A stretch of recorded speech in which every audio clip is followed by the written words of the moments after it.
Tony Daunt, Executive Director of the Michigan Freedom Fund, is on our line this morning, watching closely the returns. Some we know, some we don't. Welcome back to the program, sir.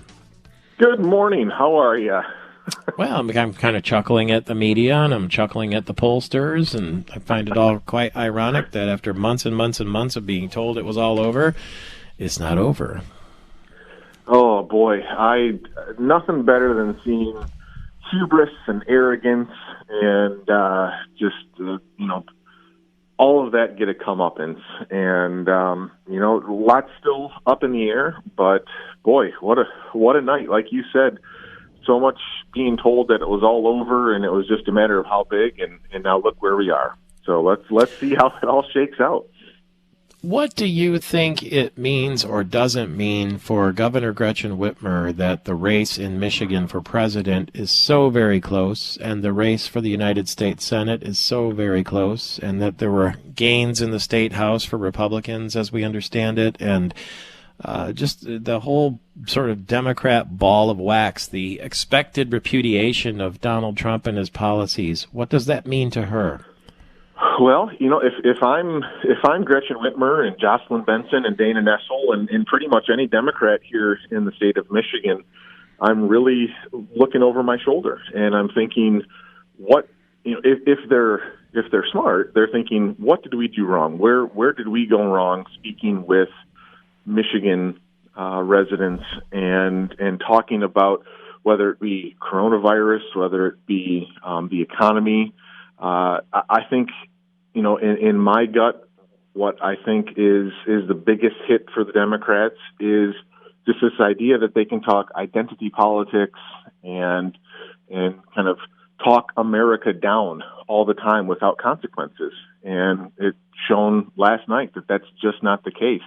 If you have problems with the way things are being run, if you have problems with, some of the things in the United States of America, let's address them. Let's talk about them. But to just downright trash it and decide that at least half of the population don't even deserve to be listened to be taken seriously, it has consequences. And I think if they're smart, they'll pay attention to that.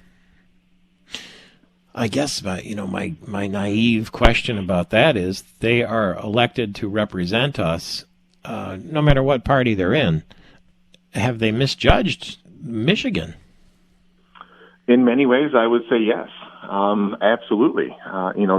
Things change over the course of 2 years, and just because you had a comfortable win 2 years ago doesn't mean that that's how things are going to turn out 2 years from then, let alone 2 more years when they're up for re-election. And I hope that for so many of the so-called smart set, whether Republicans or Democrats, that they take a moment and kind of look inside themselves and realize, think about where did we go wrong in how we talk about so many of the people in this state and in this country. And, they take everything for granted that just because they think it's so, it must be. And anybody else who has a difference of opinion is, well, they're just a rube or they're a racist. And a lot of people repudiated that idea last night. Having said that, do you think that the vote is the star power of Donald Trump, or if there had been another Republican candidate who maybe wasn't so pugnacious, that it might have been a more decisive Republican win? That is the $50,000 question of, is it stuff that can be replicated by other Republicans?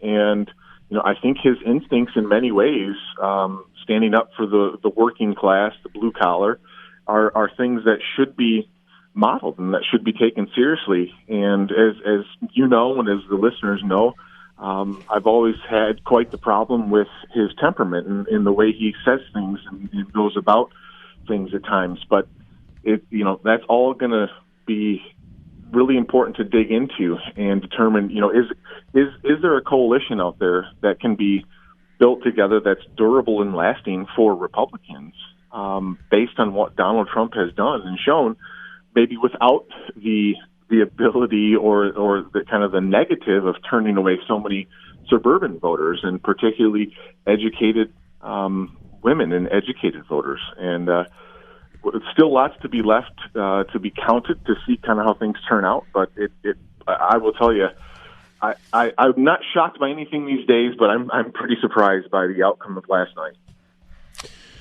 In what fashion? You mean how close it is? Yeah, how close it is. The fact that the Republican House majority is safe, and depending on what I'm looking at in terms of what's still out there, could even still gain a seat or two. And it just goes to show that this is why we play the game. And just like the way Michigan State defeated Michigan last weekend, a little shout out to Tony there. We do these. So we don't just take what's on paper. We play it out and see what happens.